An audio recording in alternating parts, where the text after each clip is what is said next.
So what advice would you give to your teenage self? My teenage self wouldn't have listened to me. I was quite a determined character. I don't think I would have taken any advice from someone like me. But I do give advice to my own children and to children in my school as well. And to those young people, there are quite a few crucial things I would say to them. Firstly, have a dream and try and live that dream and tell people about that dream and ask people to help you realise that dream. And if there's anyone that says to you, you can't do that, prove them wrong and get that determined streak.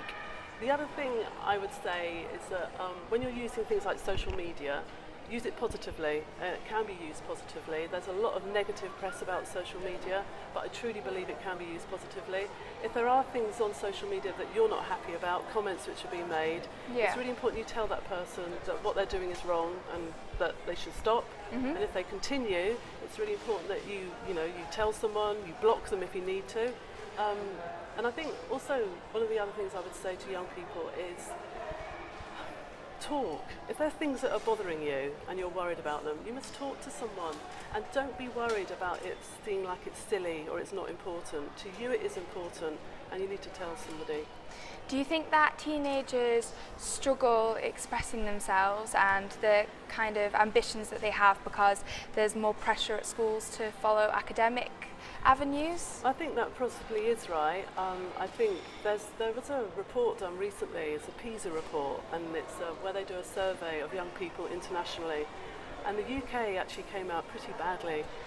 It revealed that I think there's about over 60% of our young people in this country who feel anxious about exams and tests, and that scores way and above lots of other countries. So I think they do. I have a view on this. I think it's because that's happening more and more because there's increasing pressure on schools to perform. So governors and teachers feel the pressure and a ripple effect then goes out to young people. And I think that's really, really unfortunate. So that we call that high stakes testing. So it affects schools. They want to make sure they get good results because it reflects well on them, but it puts the pressure on young people. There have also been some decisions made on a national basis about curriculum. A lot of curriculum has been stripped bare, it's quite narrow. Some schools have unfortunately made decisions where they've taken the arts and sports and skills subjects out. They've changed some of their qualifications so they're doing less vocational and more academic. That doesn't suit everybody and that can be really, really difficult. There's so many young people that can't access those high academic subjects, therefore they don't succeed, they feel a sense of failure and their self-esteem just goes rock bottom. And that's terrible. And I think that's why, therefore, that a lot of young people are stressed and concerned and worried.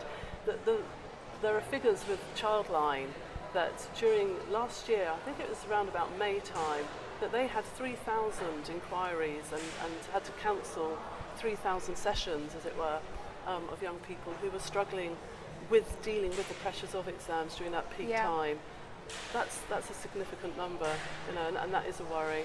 So clearly something has to be done about it. And I know a lot of places are doing things about it, but something does need to be done.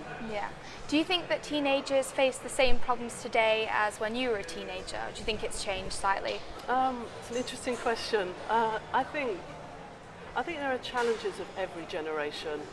Like for my parents, their challenge was war and rationing and those types of things that were then affected by the aftermath of the Second World War. For me, maybe I just had blissful years. I had no real notion about what was going on a national scale with some of the challenges. I do think there are different challenges now, and I think it's some of the things that we've just spoken about, that their curriculum has changed, there are different pressures on them. I think the social media aspect has put quite a bit of pressure on young people as well. If you think about it, with young people these days, if they have a fallout with a friendship group, they will walk away from that situation because they're not happy with it, but then they may then go onto Facebook or Snapchat or Instagram or whichever social media they're using, and then that unpleasantness is following them. So there's no escaping it. It's 24/7. So I think that can be difficult for a lot of our young people to cope with, and that's a major, major challenge. Do you think that there should be more opportunities then for teenagers to meet other people that aren't necessarily in the same year at the same school? Absolutely. I think that's really, really important. the peer support can be very, very wide. Whatever age you are, you can always sort of interact and get on with people. Yeah. I think one of the things I said before about my advice to young people is to take yourself out of your comfort zone, try something new. Yeah. When you're in that zone, that's when you're open to learning. And I don't mean learning in the sense about academic learning, but you're learning about yourself. And once you get to know yourself better by putting yourself in those out of comfort zone areas, then you know what makes you tick, and then you know the people that you get on with, and you develop those social skills, and that just basically puts you out there and makes you a more rounded person. Yeah. If you were Prime Minister, Oh wow. yeah, what changes would you make for teenagers? Oh, right. That's a really quite a difficult question, I have to say, because I think it's so wide. Yeah. I wouldn't pretend that I've got the knowledge and the expertise to put certain things instantly in place. What I would do though, and I think this is really important when you are a Prime Minister and you are a leader, is that you pull on the experience of others. So there are other people out there who work with young people. They may be teachers, they may be social workers, they may be youth workers, there may be all those people that you would pull together to ask them. And of course you'd ask your young people as well. Yeah, because sometimes I guess kids don't have a big enough voice. No, Maybe. they don't. And I think that's a really interesting point. And this is that I really wrestle with what I'm going to say next. And that is about reducing the voting age. Yeah. So, it's 18. Well, let's have a look. Maybe it should be 16. Yeah. Yeah? Vote? Should we vote? I think because I think they do have a voice. I feel that young people of that age have a wider knowledge than possibly I did when I was younger. Yeah.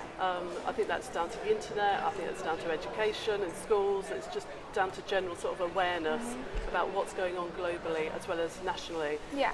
And I think, maybe we need to really have that proper debate at a high level about whether we should give the vote to those young people. Yeah. In terms of other changes, you've spoken about curriculum in schools. I would look to change some of those measures that schools are to meet. I think those measures have put an inordinate amount of pressure on schools. I think the funding issue with schools has also then made schools have been forced to take measures to save money, to not spend so much. And the first thing to go often is the arts. Yeah. And sports. Yeah. And the vocational element. And I know a lot of schools have really, really struggled with actually delivering those aspects in their own schools, their secondary schools. So I would look as a government that we would address that issue and that actually we would put a value on those subjects, on those areas. We would look at the qualifications for those subjects. We would look at qualifications that aren't just exams based, that they are coursework based, they are experience based, being in the workplace.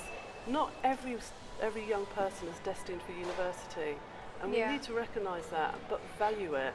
Not just say they're not destined for university, therefore they don't matter. They do matter. Yeah. They're exceptionally important, and we need to put a value on them, and we need to make sure that we have an education that reflects their needs. Okay. What problems do you think are caused by the lack of, activities and opportunities for children who want to do more creative subjects and things like that? I think it's the value of them. I think sometimes students or young people will want to follow those subjects, but there is a perception of some people that they're not as important as the more academic subjects. Now, when I was growing up, I was really fortunate because my parents were really encouraging of me to follow the arts. Yeah. It was my passion, it was my love, and they really encouraged me, and that's where I really flourished. It was actually after I left school, because my school was very academic, but when I then went on to college and then went later on into university to study the arts, that's where I as a person really found what made me tick, and I really took off. I was at school, I wasn't particularly confident, but then later on in life I became far more confident, and I think that carries on with a lot of other young people today. So it's a value on the arts, but it's also a value on the other skills-based subjects such as sports, and also some of the more vocational. So for example, it's important that we have tradespeople, it's important that we have builders, that we have electricians, but there's no it's very rarely do you find within a school that type of qualification. Yeah. And I feel very strongly that we should have those types of qualifications embedded as part of the curriculum, Yeah. right the way from when they start in secondary school in year 11, right the way through for the rest of their education. Well, Escape2Make obviously offers lots of different activities for teenagers to do, to try out things they might not necessarily be able to do at school. What kind of skills do you think they'll develop doing those different activities that will benefit them in the future? Right, well I think that understandably a range of practical skills. So I Yeah. know that we've got some music making skills, there's makeup skills, Yeah. there are all sorts of those different practical skills that are on offer through the project, and it's fantastic. I think the other area that they've already developed to do their social skills, Yeah. and meeting like-minded people, meeting people they've never met before, meeting people who are a different age to them, so a real diverse opportunity to meet a Yeah. diverse group of people, and that cannot be underestimated. That is really, really important, because through that a young person develops their self-esteem, their understanding of themselves as well as others, Yeah. and that's really, really important. And I think the other thing is that actually, from what my understanding for a lot of the workshops that are taking place, there is an outcome at the end. They produce something, Yeah. they make something, and there's nothing more, I can't think of anything that's more satisfying, I mean I find it personally, than when you put a lot of effort and work Yeah. into something and then you've got something there as an outcome to feel proud of. Yeah. And to feel proud of yourself and feel like, no, I did that. Yeah, that's great. Thank you. Okay.